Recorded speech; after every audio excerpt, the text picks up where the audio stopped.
Les opérateurs économiques qui mènent leurs activités au Rwanda apprécient la politique rwandaise d'ouverture au monde qui, selon eux, est susceptible de développer davantage les climats des affaires en Afrique en particulier. Charlène Fouraha, reportage.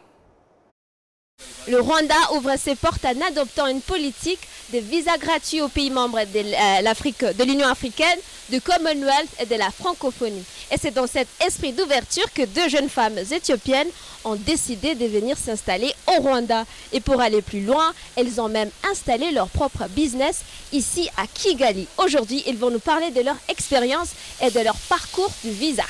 Most people ask us, the first question is like, oh, how's the visa process? Beaucoup de gens à l'étranger nous demandent les processus d'obtention des visas pour venir au Rwanda. Et nous leur répétons constamment qu'il n'est pas nécessaire de faire des demandes de visa. S'ils souhaitent venir, ils peuvent le faire sans se soucier de quoi que ce soit, car le Rwanda a allégé la situation. Je dois également avouer que cette ouverture nous a permis de bien opérer au Rwanda. Et c'est surtout qu'elle nous a également permis de fonder notre propre entreprise. Lorsque nous étions dans notre pays d'origine, l'Éthiopie, ce n'était pas aussi facile que ça l'a été ici au Rwanda. Nous nous réjouissons de cette facilité de mobilité, car elle nous permet également de gagner notre vie et d'élargir nos horizons en tant qu'Africaines. D'après mon expérience dans ces pays, je recommanderais fortement à tous ceux qui veulent venir au Rwanda pour des affaires ou d'autres activités de ne pas hésiter, car une fois que vous êtes dans ces pays, vous ne pouvez que vous en réjouir. Après l'adoption par le Rwanda du nouveau régime de visa, Blaine et Selam sont initialement venus pour une simple visite dans le pays. 2 ans plus tard, impressionnées par leur expérience positive à Kigali, elles ont décidé de s'installer dans le pays et d'établir leur propre entreprise au centre-ville de Kigali. Lorsque ma sœur et moi sommes venus au Rwanda, j'ai aimé le pays dès le premier regard. Tout était propre et surtout la population était très accueillante. Une autre chose qui m'a ébloui ici, c'est la sécurité au Rwanda. En tant que femme, je ne m'étais jamais sentie à l'aise de marcher dans la rue, même pendant la nuit. Je suis heureuse que le Rwanda nous ait si bien accueillis.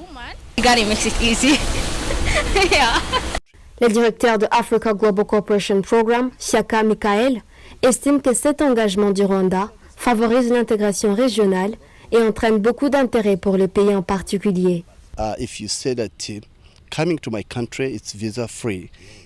Si vous dites que venir dans mon pays est gratuit en termes de visa, cela permettrait aux gens de se sentir à l'aise et encouragerait leur visite, ce qui présente plusieurs avantages pour le pays.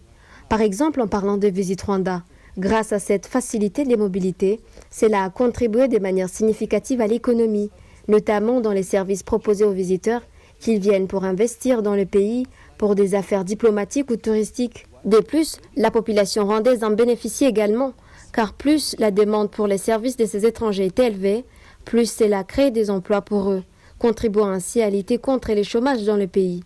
Dans les cas contraires, les pays ne bénéficieraient pas de toutes ces opportunités. Nous sommes très favorables à ce nouveau régime de visas gratuits instauré par le Rwanda et nous remercions le président Paul Kagame pour la vision qu'il a pour notre pays. Ce nouveau régime de visa a été mis en œuvre depuis 2020. En facilitant les voyages, le Rwanda défend la vision d'une Afrique sans frontières où les gens peuvent se déplacer librement et se connecter aux cultures, aux économies et aux aspirations des autres.